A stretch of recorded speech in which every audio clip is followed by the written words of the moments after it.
सद्गुरू पैमावली मातोश्री मायांना प्रथम कृतज्ञपूर्वक वंदन. आणि आपण सर्व सद्भक्त सत्साधक आपणा सर्वांना आदरपूर्वक नमस्कार. आता आपण सकाळपासून जे जे काय केलं त्याचं थोडंसं रिव्हिजन, कोणाकोणाला काय काय आठवतं ते बोला, म्हणजे रिव्हिजन होईल. आपली सुरुवात कशी झाली? आपली मिसळ खाण्यातून सुरुवात झाली, पण इथे आलं आधी काय, आता इथे आल्यावर काय केलं ते सांगा. आता नंतर मिसळच आठवेल सगळ्यांना. सत्य काय आणि सत्ता काय? सत, मग सत्य म्हणजे काय सांगितलं आपण?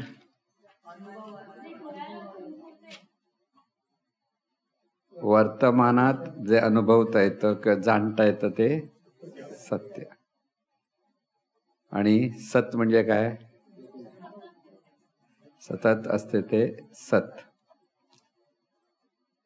मी म्हणणार तत्व हे सत आहे. सत कुठे आहे? अनुभवण्यासाठी मी म्हणणार तत्व हे सत आहे, म्हणजे ते सतत आहे. आणि वर्तमानात जे जे हे तत्व जाणतं ते सत्य आहे. फरक कळला ना? म्हणजे पहिला भाग आपण यावर जरा चिंतन केलं होतं. त्यानंतर मग या सतचा अनुभव घेण्यासाठी काय करायचं असा प्रश्न होता ना. सतचा अनुभव कसा घ्यायचा? श्वासाकडे लक्ष द्यायला लागतं. म्हणजे तो अनुभवण्यासाठी पहिला नुसतं श्वासच अनुभवण्याचा प्रयत्न. श्वास हे सत्य आहे, श्वास आहे, अनुभवाला यायला. मग हे सत्य कोणाला कळतं? ते सत. श्वास येतोय जातोय ह्याचा अनुभव कोणाला आहे? सतला. जे अनुभवाला येतं ते सत्य, आणि जे अनुभवते ते सत. हे व्यवस्थित जमलं ना? सोपं झालं ना? आता कठीण नाही काहीच ना. सत आहे ते अनुभवतं, आणि ज्या वस्तूचा अनुभव येतो, सतपेक्षा वेगळ्या गोष्टी ज्या ज्या आहेत, ज्या जे जाणता येतात त्या क्षणासाठी सत्य आहे. त्या क्षणासाठी म्हणजे वर्तमानासाठी सत्य. मग सतचा अनुभव घेताना श्वासाकडे पाहिलं. श्वास पाहताना काय सांगितलं? श्वास हे सत्य आहे, कारण तो अनुभवता येतो. आणि त्याला अनुभवणारी वस्तू जी आहे ती सत आहे. म्हणजे सत सत्याचा अनुभव घेते. दुसऱ्या भाषेत म्हणायचं काय असतं? हे सत आहे ते सत्याला अनुभवतं. आता ही सत्य वस्तू आहे ती अनुभवत नाही, सत अनुभवतं. कळलं ना? आता आपण एकमेकाला बघतो त्यावेळेला दोघंही अनुभवतात ना. समोरचा अनुभवतो, हाही अनुभव. तिथे एकमेकाला प्रत्येक जण सत्य आहेत, हातच. आता सत्य काय अनुभवतो? कशाला अनुभवतो आपण? शरीराला. जाणीवेला अनुभवता येत नाही ना. जाणीवेला पाहता येतं का प्रत्यक्ष? ते नाही येत. पण शरीर पाहतो तेव्हा ते शरीर हे सत्य, आणि जे जाणते ती जाणीते सत. म्हणजे दृष्टा आणि दृश्य अशा अंगाने जर पाहिलं तरी दृष्टा म्हणजे सत, आणि दृश्य म्हणजे अनुभवाला येतं ते सत्य. म्हणून श्वासाकडे पाहण्याचा अभ्यास आपण सांगितलं. श्वासाकडे पाहत बसा, नुसतं पाहायचं. आणि तिथे भावनेंवर कंट्रोल आला पाहिजे. माझा डोळे उघडे तर म्हणून श्वास लक्षात घेऊन समोर ऐकायचं. ऐकायला काही हरकत नाही, पण लक्षात घेऊन ऐकायचं. म्हणजे काय होतं? सगळं कंट्रोलमध्ये येईल. आता ते जमणार. पटकन प्रॅक्टिस करायचा प्रयत्न केला की ते जमेल. आधी त्याच्यासाठी अभ्यास काय करायचा? श्वासाला पाहण्याचा अभ्यास करायचा. की श्वास येतोय जातोय, येतोय जातोय, हे जाणीवेत जसं बिंबत जाईल तसं त्या लक्षात घेऊन करता येतं. म्हणजे जसं उदाहरण काय सांगितलं, 500 रुपये आपल्या खिशात आहेत, ते आपल्या लक्षात आहेत, मग आपण खर्च करायला तयार असतो. हा 500 रुपये आहेत खिशात, असं होतं ना. ते काय बघत बसत नाही पैसे आहेत की नाही, एकदम माहिती आहे. तसं श्वास चालला माहिती आहे, तो अनुभवला आहे, मग ते लक्षात घेऊन फक्त लक्षात घ्यायचं असतं आणि समोरच्याशी बोलायचं असतं. म्हणजे श्वास लक्षात घेतल्यामुळे काय लक्षात घेतो आपण? वस्तू काय ते लक्षात घेतो, म्हणजे श्वासाला लक्षात घेतो. पण कोण लक्षात घेतं? सत.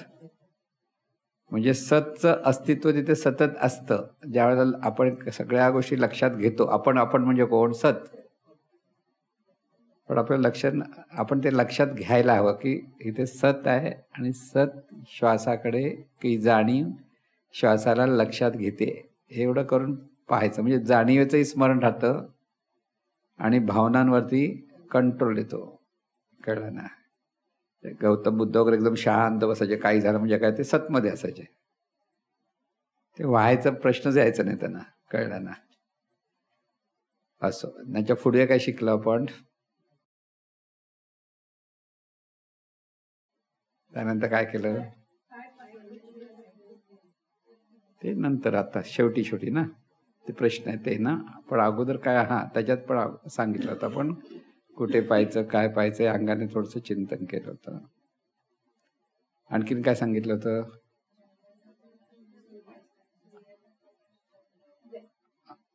ते उदाहरणाच्या अंगाने, पण त्याच्या अगोदर हे नंतर आले. अगोदरचं पुढे पहिल्यांदा काय काय केलं आपण? सकाळचं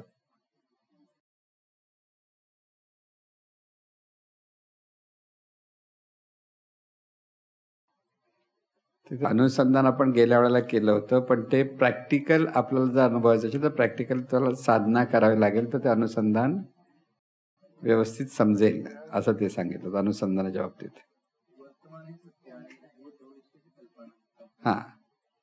तिसरी गोष्ट झाली, कल्पनेत गुंतू नका. जे अनुभव आला आपल्याला की तो खरा. मग कोणी कोणाबद्दल काहीतरी सांगितलं, मग तुम्ही त्याची कल्पना करायला जाणार, हा असा आहे, तो तसा आहे, असे करायला त्याने सांगितलं सोडून द्या, ऐकून घ्या. फक्त माहिती पाहिजे तुम्हाला, त्याच्यावर चिंतन नाही. प्रत्यक्ष तुम्हाला अनुभव आला तर तुम्ही म्हणा बाबा नाही हे असं आहे. पण प्रत्यक्ष अनुभव आला नसेल तर उगीच एखाद्याबद्दल कशाला वाईट विचार करा.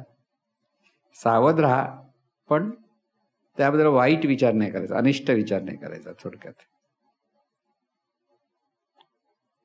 आणि एवढी 4-5 वाक्य सांगतो, अख्खा दिवस गेला.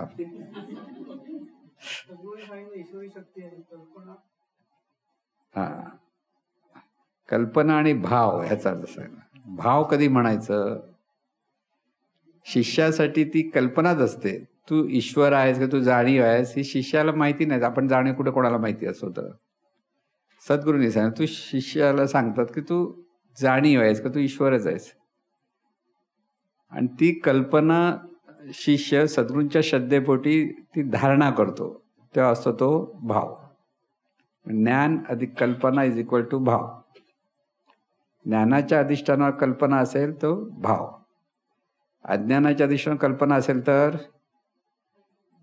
तो भाव नाही, तो अभाव. कल्पना अधिक अज्ञान इज इक्वल टू भव, आणि ज्ञान अधिक कल्पना इज इक्वल टू भाव. भवसागर म्हणतात ना, म्हणजे माया, ज्या माया म्हणतात तो भव. भाव सरला की भव निर्माण होतो, असं आहे.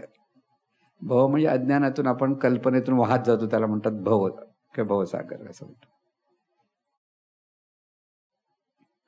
म्हणून इथे ज्ञानाच्या अधिष्ठानावर जर कल्पना धारण केली तर तो भाव असतो. म्हणून भाव धरारे आपुलासी देव करारे जे सांगितलं ते काय आहे, पहिल्यांदा काही माहीत नसतं, सद्गुरू सांगतात म्हणून आपण करतो, असा तो प्रकार असतो. आणखीन महत्वाचा पॉईंट कोणता?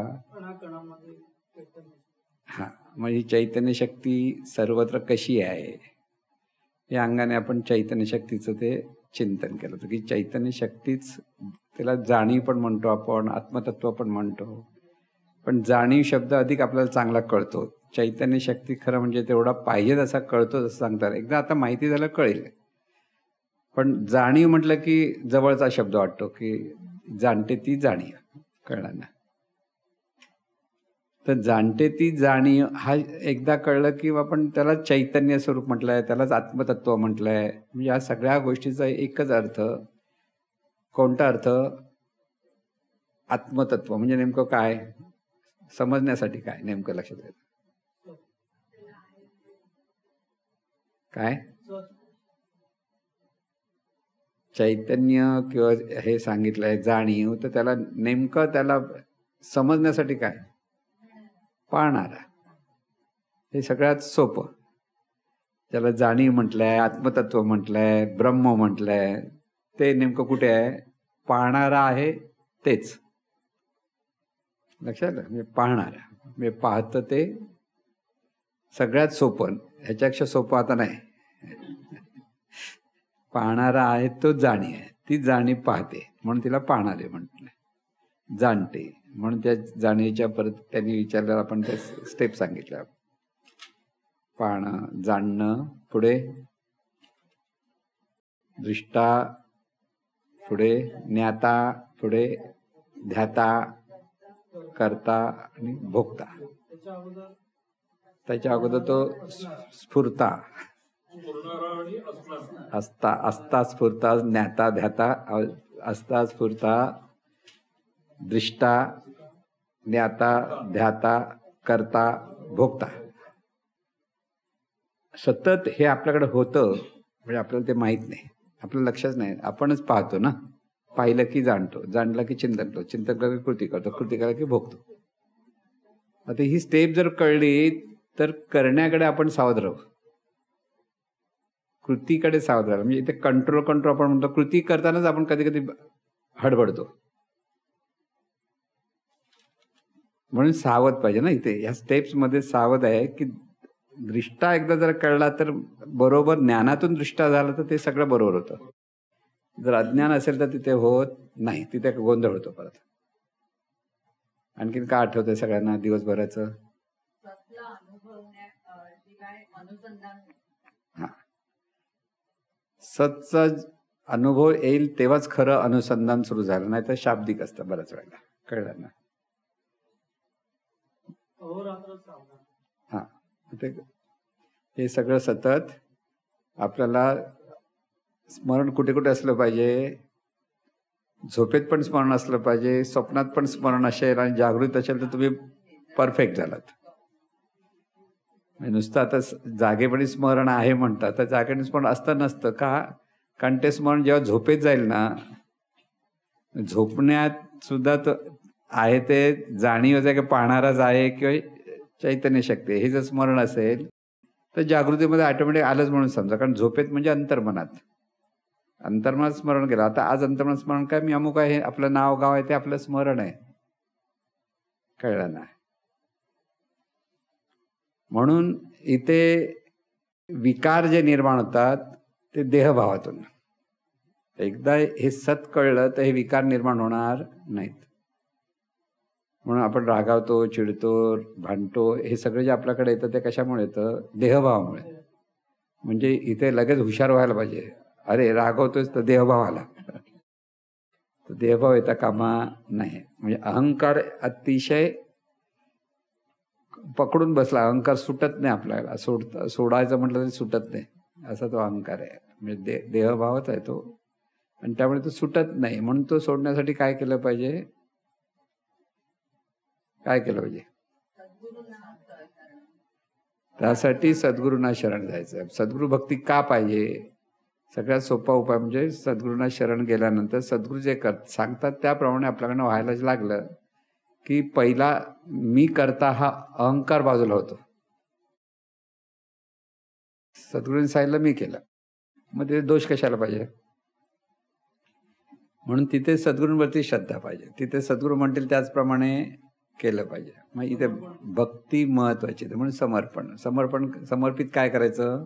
अहंकार, मीपणा, अहंकार किंवा भावना, धारणा सगळ्या आहेत, त्यात जर सद्गुरूंना देतो म्हणतो पण देता येत नाही. देतो म्हणून काहीच देत नाही. असं म्हणतो ना आपण, एखादा कोणते पैसे मग हो देतो रे तुला, देतो रे तुला, देतो रे, देत नाही ना. तसा अहंकार देता येत नाही खरं सांगायचं. पण शरणागती आली की तो अहंकार आपोआप जातो, कमी होतो. म्हणून पहिलं अहंकार कमी करण्यासाठी सद्गुरूंनाच शरण जाणं हा सगळ्यात सोपा उपाय आहे. की सद्गुरूंमुळे चाललंय, सद्गुरूंची इच्छा आहे म्हणून चाललेलं आहे, सद्गुरूंची कृपा आहे म्हणून चाललंय. हे सतत चिंतन ज्यावेळेला होतं त्यावेळेला मी आणि माझं बाजूला होतं. आणि हे मी माझं बाजूला होतं तेव्हा मन शांत होतं. मी माझं असेल तोपर्यंत मन शांत होत नाही. पण छोट्या छोट्या गोष्टीमध्ये आपण त्रासून जातो, रागावतो, चिडतो. या सगळ्या गोष्टी आहेत ना, त्या मीपणामुळे आहेत. ते जर सतत सतचं स्मरण असेल, म्हणजे चैतन्य शक्तीचं एक जाणीवच आहे, हे जर स्मरण असेल तर विकार होणार नाहीत, रागावणं, चिडणं हे होणार नाही. दुसरा प्रयोग सांगितला की सर्वत्र पाहताना ती चैतन्य शक्तीचीच सगळी रूप आहेत. आपण सर्व एकाच चैतन्य शक्तीची रूप आहेत. म्हणजे ग्रंथ वाचनातून आपण हे जे काही पॉइंट्स घेतले होते, तिन्ही अवस्थामध्ये स्मरण झालं पाहिजे. म्हणजे झोपेमध्ये स्मरण घेण्यासाठी काय प्रोसेस नाही, हे सतत जागृती म्हणजे जितकं स्मरण व्हायला लागलं की अंतर्मनात गेलं की झोपेत जाणं स्मरण म्हणजे काय, अंतर्मनात गेलं तरच.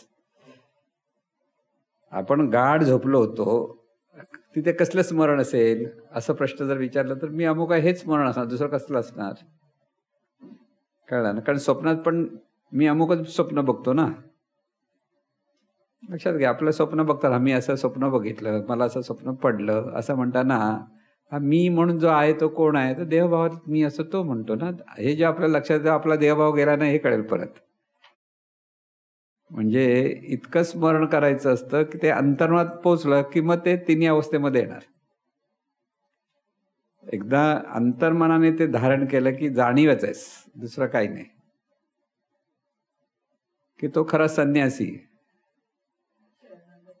ती शरणागती. संन्यासी पण तोच का, मी आणि माझेपण विसरले ज्याचे अंतःकरण, तो संन्यासी जाणं निरंतर. तो निरंतर संन्यासी आहे. तिथे घरदार सोडलं पाहिजे काही गरज नाही, बायका मुलं सोडायची काही गरज नाही, आहे तिथे आहे. म्हणून मी आणि माझे पण गेलं पाहिजे, हे महत्वाचं लक्षात आहे. तिथे आहे ते सर्व सोपा उपाय सद्गुरू. सद्गुरू भक्ती ही सोपी का, कारण सद्गुरू दिसतात, सद्गुरूंचं ज्ञान येतं, सद्गुरूंच्या ज्ञानाप्रमाणे वागण्याचा अभाव. आता परमात्मा आहे पण तो सांगायला देत नाही ना समोर.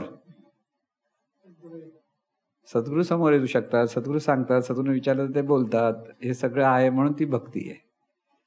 म्हणून सद्गुरू आणि चैतन्य अनंत स्वरूप हे एकच ह्या भावात पाहायचं. इथे सद्गुरू व्यक्ती नव्हे तर ती चैतन्य स्वरूप, चैतन्य स्वरूप असते असं त्या भावामध्ये जर आपण पाहिलं तर ती खरी भक्ती चालू होते.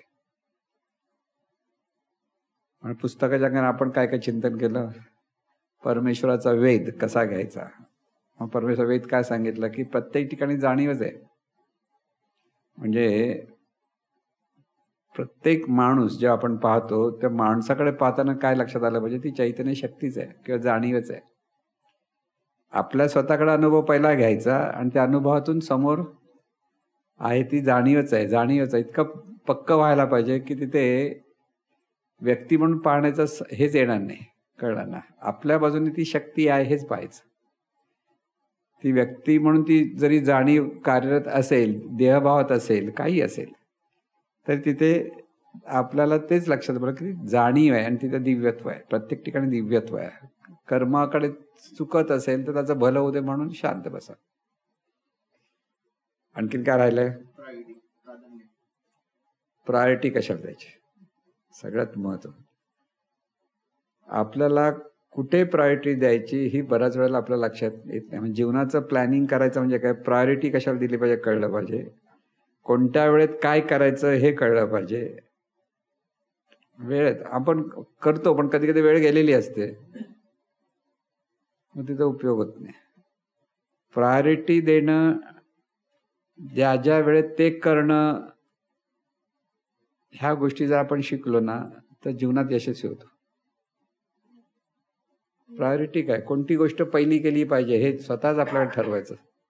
म्हणून रोजचं रोज आपणच आपला उद्या काय करायचं आज ठरवा. दुसऱ्या दिवशी समजा आपण कामावर जातो, इतका वेळ जातो, पण प्रत्येक वेळेला प्रायोरिटी आणखीन कशाला दिली पाहिजे, साधनेला.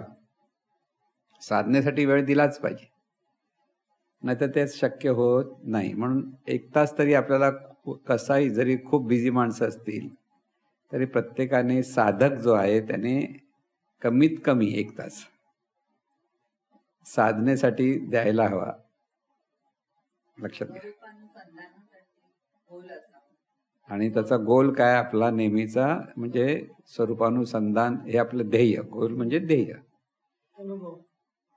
सर्व अनुभूतीतून स्वरूपानुसंधान. पण ध्येय, सुरुवातीला आपण हे सगळं का करायचंय, आपल्याला स्वरूपानुसंधानातून जीवन जगायचंय, म्हणून साधी गोष्ट आहे ना, ते ध्येय. त्यासाठी दिवसाचं काय करायचं हे टाइम टेबल केलं पाहिजे. ध्येय ज्यावेळेला येईल होईल तेव्हा होईल, पण त्यासाठी रोजच्या रोज काय करायचं याचं प्लॅनिंग आपणच केलं पाहिजे. आणि त्यासाठी टाइम टेबल आपलंच आपण त्या वेळेत ते केलं पाहिजे, हे लक्षात आलं पाहिजे की बाबा साधनेच्या वेळेस साधनाही केलीच पाहिजे. म्हणून इथे महत्व कशाला द्यायचं हे जर कळलं आपल्याला, की महत्वाचं काय, आपल्या अनेक कामं असतात आपल्याकडे, तर अनेक कामं असतात त्यावेळेला सरळ लिहून काढायची कोणती कोणती आहेत आणि कोणत्या वेळेत कोणती करायची हे आपल्या लक्षात येतं. त्यावेळेला अमुक अमुक हे आधी करूया, नंतर ते करूया. नाही तर बऱ्याच वेळा काय करतो, नको ते पहिलं करतो, म्हणजे करायचं ते मागे टाकतो आणि मग गोंधळ होतो आपला. कळलं ना, कन्फ्यूज म्हणतो ना आपण, सगळा कन्फ्यूज होऊन जातो. त्यासाठी साधारणपणे आपणच आपलं प्लॅनिंग करायला शिकायचं दिवसाचं.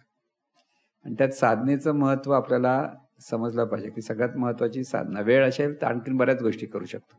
ज्यांना कामं भरपूर आहेत त्यांच्यासाठी म्हटलं 1 तास, ज्यांना वेळ भरपूर आहे त्यांनी जितका वेळ करता येईल तेवढं करत राहायचं. कारण हॅमरिंग केल्याशिवाय हे बदल होणार नाहीत. ते लवकर होईल. हो, तुम्ही ट्रेनमध्ये जाताय, ह्याच्यामध्ये जाताय, त्यावेळेला गपचूप बसून ते करता येतं तुम्हाला. 1 तास ट्रेनमध्ये जाताना नुसतं बघताय, पण आतमध्ये तुमच्या लक्षात आहे श्वास चाललाय, श्वास येतोय, जातोय, बघताय. ती जर प्रॅक्टिस आहे तर खूप चांगली होईल. मग 1-1 तास 2-2 तास आरामात. प्रवासामध्ये 1 तास लागतो, तर 1 तासामध्ये तुम्हाला कळलं. आणि काय सांगितलं नंतर प्रश्न उत्तर आपण घेतले. असा हा दिवसाचा, म्हणजे आता शेवटी घेऊन काय जायचं, प्रकाशाचं सांगितलं. आत्मप्रकाश, दृष्टा, दृष्टी आणि दृश्य. म्हणून दृश्य म्हणजे ज्या दृश्यावर हा आत्मप्रकाश पडतो, तो आत्मप्रकाश समोरच्या दृश्याचा आकार धारण करतो. म्हणून तो प्रकाशच स्वतःला, म्हणजे प्रकाशच म्हणून तो प्रकाशाला पाहतो. आपण कोणाला पाहतो, आपल्या आत्मप्रकाशाला पाहतो. आणि आपण काय म्हणतो, मी त्या वस्तूला पाहिलं, म्हणजे आपणच आपल्याला पाहतो. हे लक्षात, आपणच आपल्याला पाहतो म्हटल्यानंतर इतर वस्तूंना पाहतो हा भागच तिथे येत नाही पहिल्यांदा. म्हणजे इथे पाहण्याची दृष्टी निखळ होते सगळी. राग यायचं कारण नाही, कोणाला पाहिलं तरी आपणच आपल्याला पाहून कसा राग येईल. सगळीकडे ही जाणीवच आहे, हे लक्षात आलं पाहिजे. म्हणजे तो आत्मप्रकाश तिथे सतत चालू असो, देणं घेणं. प्रकाशाचं म्हणजे आपण म्हणतो ना, प्रकाशाचं उत्सर्जन होतं आणि परत आकर्षण, आकर्षण पराकर्षण असे शब्द वापरता येतात. पराकर्षण म्हणजे फेकलं गेलं, आकर्षण म्हणजे खेचलं गेलं. ही प्रोसेस सतत चालू असते आपल्याकडे, पण आपल्या लक्षात नसते. असं हे जाणीवेचं सगळं कार्य आहे. म्हणून आता रात्री झोपताना कोण झोपणार आहे,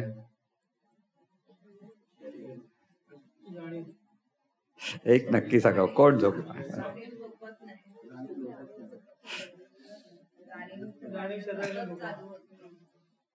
बहिर्मन झोपतं, अंतर्मन जाग असतं, आणि म्हणून शरीर पण झोपतं. कळलं ना, शरीर झोपतं म्हणजे काय, आता गाडी बंद करून बाजूला ठेवली तर काय झाली, झोपली गाडी. कळलं ना, तसं याची चावीच बंद केली बहिर्मनाने, चावी बंद झाली की आडवा झाला, काय कळत नाही कुठे गेला, नेणीवेत सगळं कार्य सुरू होतं. म्हणून झोपण्यापूर्वी जाणीवच आहे, श्वासाकडे मुद्दाम लक्ष देत देत झोपत राहा. म्हणजे झोप येत नसेल तर मुद्दाम बसून श्वासाकडे पाहत राहा. झोप येत नाही म्हणून तळमळत बसायचं कारण नाही. कळलं ना. आणखी एक महत्वाची गोष्ट सांगितली, काय, ऐकताना पाहताना कुठे अनुभव येतो ते पहा. सगळ्यात महत्वाचा पॉइंट होतो. आहे तोच, पण अनुभव कुठे येतो, कुठचं केंद्र कुठे आहे, कुठे अनुभवत येतं. अनाथ चक्र आहे, पण आता प्रत्येकाने स्वतः शोध घ्या. असं मी सांगितलं म्हणून तुम्ही नाही करायचं. सत्य तिथेच येणार, पण अनुभव तर घे. मी सांगितलं म्हणून तू म्हणाल तर उपयोग नाही. हा,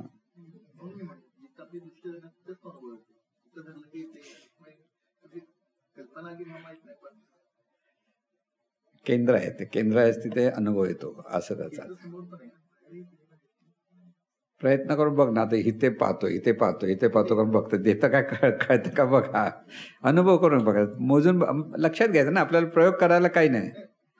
गाणं ऐकतोय, गाणं ऐकतं, कुठे ऐकतोय, इथे इथे अनुभवता येतं की कुठे अनुभवता येतं, सहज कुठे अनुभवतं ते बघितलं तर शोध लागतो.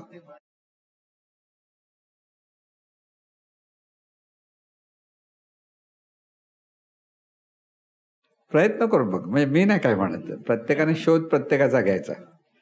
तू कुठे आहेस, इथे आहेस की इथे आहेस बघ. म्हणजे सगळा प्रयत्न. हो, खरं म्हणजे शरीराला व्यापून आहे जाणीव. जाणीव कुठे नाही, अख्ख्या शरीराला व्यापून आहे. बरोबर आहे.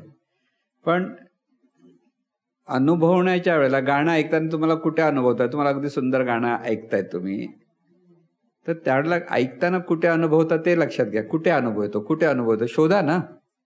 शोधला की लक्षात येईल कुठे आहे. हा, कुठे आहे शोधा. का आता श्वास चाललाय, श्वास जायला कुठे जाणता, कुठे जाणलं जातं, कुठे जाणलं जातं बघा ना. स्वतःलाच विचारायचा प्रश्न. मी आता नाही विचारत.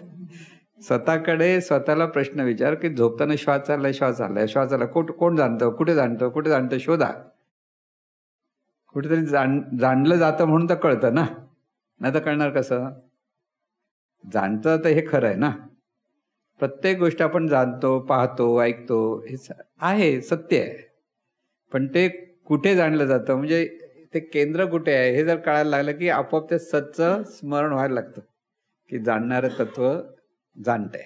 कळलं ना. प्रयोग केला तर त्यातून अनुभव यायला लागेल. सत्याचा शोध घ्यायचं. नाही, नॉर्मल बघा. व्यापक वगैरे आहे पण नॉर्मल पाहतोय आपण. पाहतोय तर कोण पाहतं, ते जाणीव पाहते उत्तर आहे. पण कुठे अनुभव येतो. जाणीव सर्वत्र व्यापून आहे, पण अनुभव कुठे येतो. ठेच लागली, साधं उत्तर. ठेच लागल्यानंतर दुखलं, कुठे कळतं. जिथे लागलं तिथे कळतं ना दुखतं म्हणून, की तिथे वर लागतं, वर कळतं. संवेदना कुठे होतात. ठेच लागले की संवेदना कुठे आहे, अंगठ्याकडेच आहे. तिथेच. अरे ते दुखलं की म्हणजे हा इथं दुखतं म्हणून हातच दाखवा, दाढ दुखते.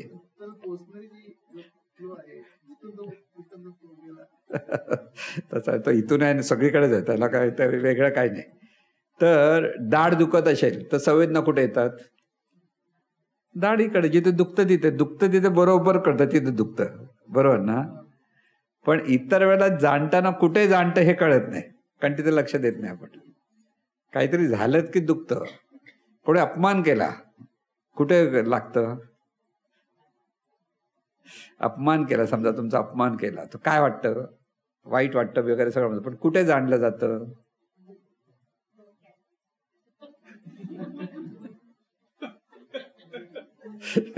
प्रयोग करून बघा, दुसरा काय नाही म्हणत. नवऱ्याला सांग जरा अपमान करून दाखव माझा, बघूया ते कुठे दुखतं ते. म्हणजे हे शोध, मी काय म्हणतो, हा प्रयोग करा स्वतःवरच. जाणीव आहे तर जाणीवेने हे ऍक्टिव्ह व्हायला पाहिजे की कुठे जाणलं जातं प्रत्येक ठिकाणी. तर लागलं तर तिथे बरोबर कळतं, ते काय सांगायला लागत नाही. ठेच लागली, अंगठ्याला लागतं, तिथे सगळं दुखतं, तिथे सगळं कळतं. इथे संवेदना आहेत. संवेदना कुठे होतात.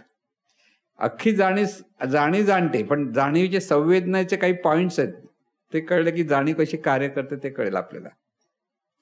समजलं. मी चक्र दिली त्यासाठी. चक्र म्हणजे संवेदना कुठे होतात ते त्यांनी शोधलं. म्हणजे ऋषीमुनींनी ते शोधलंय. त्याला ते वर्णन काही करू देत, पण तिथे केंद्र आहे. त्या केंद्राच्या ठिकाणी, म्हणून मी म्हटलं ना, वाणीचं केंद्र ह्या बेंबीकडे परावाणी. म्हणजे आपण जे बोलतो पण खरं कुठून स्फुरण होतं? इथून स्फुरण आहे, आपल्याला माहित नाहीये. पण ती जर ज्याची परावाणी उघडते त्याला बरोबर कळतं, कारण तिथे अनुभव येतो. इथे अरे इथे गुडगुडगुड सगळं चालतं, ऐकू येतं सगळं. आपण करत नाही हे एक माहिती आहे, पण येतं ऐकू. पण हा अभ्यास केला की तुम्हाला पण ऐकू येईल, त्यावेळेला कळेल की हे केंद्र आहे ते. ज्याला अनुभव तो 100% सांगतो की हा मणिपूर चक्र. आणि त्यामधलं मणिपूर चक्र म्हणायला हरकत नाही. कळलं ना? तिथून ती परावाणी येते.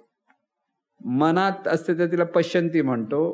आणि मनातल्या मनात जेव्हा बोलायला पुटपुटायला लागतो तेव्हा ती मध्यमा असते. आणि ओरडायला लागला की वैखरी. म्हणजे राग येतो तो कुठून खरा राग येतो? बेंबीच्या देठापासून ओरडतोय म्हणतो ना आपण, शब्द वापरतो की नाही? बेंबीच्या देठापासून ओरडतोय. कशाला ओरडतोय तो, असं आपण म्हणतो की नाही? तर खरोखर तिथूनच ओरडतो. अगदी आरडा बघा, मोठ्याने ओरडून बघा जरा. इथं नको, बाहेर गेल्यावर ओरडा. नदीच्या किनारी गेल्या बिल्या कोण ऐकणार नाही, अशा वेळा ओरडा. म्हणजे आजूला दोघं तो तिकडे बाजूला ठेवा, नाही धावत आली तर परत गोंधळ नको. आणि कुठून आवाज येतो तो बघा, मग तुम्हाला कळेल की तो इथून येतो आवाज. कळलं ना? म्हणजे हे सगळे ना जाणीवेला अनुभवण्यासाठी हे आपल्याच ठिकाणी आपण युक्त्या वापरतो, प्रयोग करतो की काय आहे जाणीव म्हणजे काय. ते काही नुसते शब्द नाहीत, काही कल्पना नाहीये, ती वस्तुस्थिती आहे. आणि म्हणून 100% आपण जाणीवच आहोत हा निश्चय झाला पाहिजे. आता हे सगळं घेऊन रात्री झोपायचंय तुम्हाला. मी आता जे दिवसभर जे सांगितलंय ह्याचा एक एक विचार करत करत झोप येईल तेव्हा झोपा. म्हणजे जागे राहू नका, झोप येणार तुम्हाला, चांगली झोप येणार आज सगळं. त्यामुळे हे फक्त प्रयोग करावे. हे प्रयोग करत राहिले तर जाणीवेचा अनुभव येईल. जाणीवच आहे, हा अनुभव घ्यायचा आहे. नाही तर आपल्याला सद्गुरूंनी सांगितलं, आपण म्हणतो जाणीव आहे, जाणीव आहे. अरे पण जाणीव म्हणजे नेमकं काय? अनुभवलं कुठे आहेस? तर अनुभव घे ना. तर आता थोडा वेळ आपण, किती वाजलं, किती आता बंद झालं ना, वेळ संपला का हो? 15 मिनिटं आहेत. लाईट बंद करायचे, साधनेला बसायचं आपण 15 मिनिटं. काळोखात पहा, डोळे बंद करायची गरज लागणार नाही. दरवाजा बाहेरची लाईट पण बंद करून टाक. हा,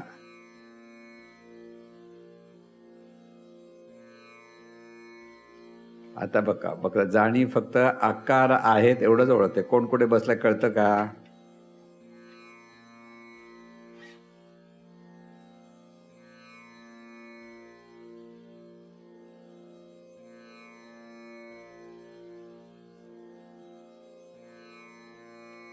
आता श्वासाकडे लक्ष द्या.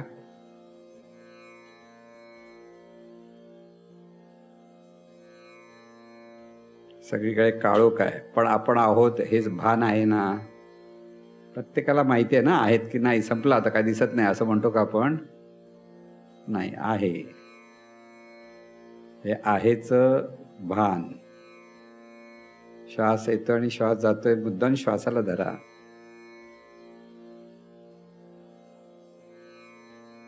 श्वासाबरोबर शरीराचं भान घ्या, म्हणजे अधिक उत्तम होईल. पायापासून वरवर वरवर अनुभवत जायचं श्वासाबरोबर. आणि पाहत बसा फक्त. आणि जाणीवेचं पाहणं आहे हे लक्षात येईल.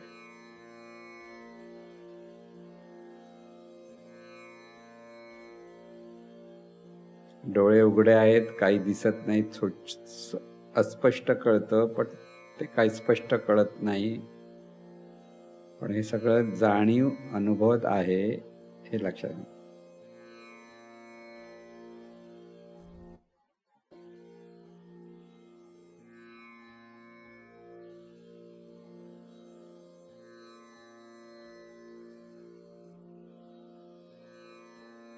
श्वास येतोय जातोय हे कळतं.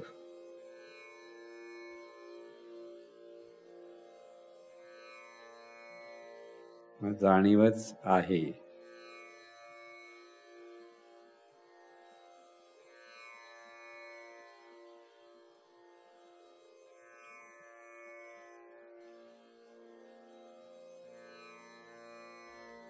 श्वास येतोय आणि श्वास जातोय, जाणत राहा.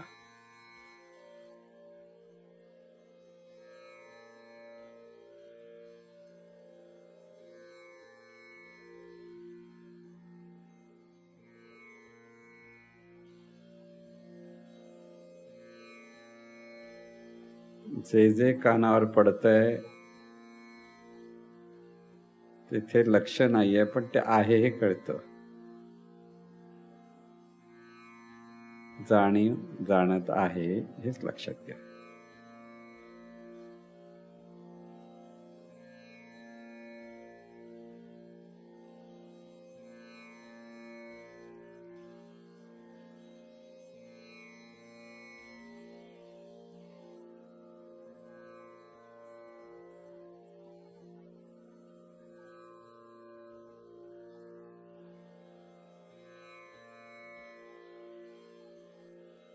श्वासाकडे लक्ष घ्या. श्वासाकडे पाहता पाहता शरीराला अनुभवा. दोन्ही पाय अनुभवा, कंबर अनुभवा, पाठ अनुभवा, सगळं अनुभवता येतंय. खांदे, हात, मान, डोकं.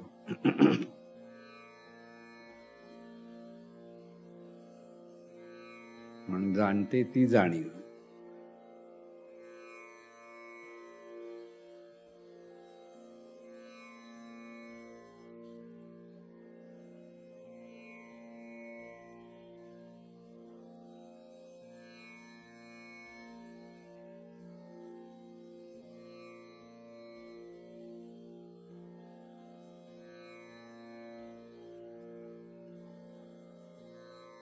जाणीवच जाणत आहे.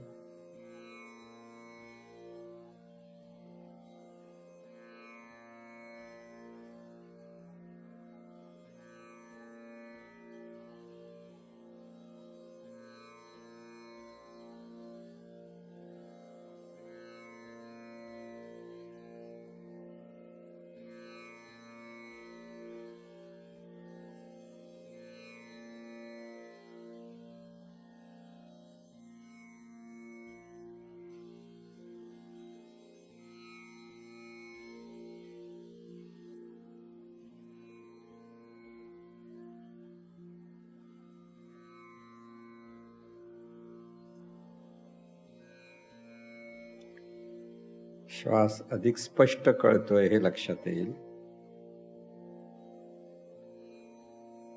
जिथे कळतं म्हणतो तिथे जाणीवेला कळतंय.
हे ईश्वरा सर्वांना चांगली बुद्धी दे, आरोग्य दे, सर्वांना सुखात आनंदात ऐश्वर्यात ठेव. सर्वांचं भलं कर, कल्याण कर, रक्षण कर, आणि तुझे गोड नाम मुखात खंड राहू दे. हे ईश्वरा सर्वांना चांगली बुद्धी दे, आरोग्य दे, सर्वांना सुखात आनंदात ऐश्वर्यात ठेव. सर्वांचं भलं कर, कल्याण कर, रक्षण कर, आणि तुझे गोड नाम मुखात खंड राहू दे. हे ईश्वरा सर्वांना चांगली बुद्धी दे, आरोग्य दे, सर्वांना सुखात आनंदात ऐश्वर्यात ठेव. सर्वांचं भलं कर, कल्याण कर, रक्षण कर, आणि तुझे गोड नाम मुखात खंड राहू दे. शंकर म्हणतो तथास्तु, शंकर म्हणतो तथास्तु, शंकर म्हणतो तथास्तु, तथास्तु, तथास्तु, तथास्तु, तथास्तु, तथास्तु, तथास्तु. ओम शांती शांती शांती. ओम शांती शांती शांती. ओम शांती शांती शांती.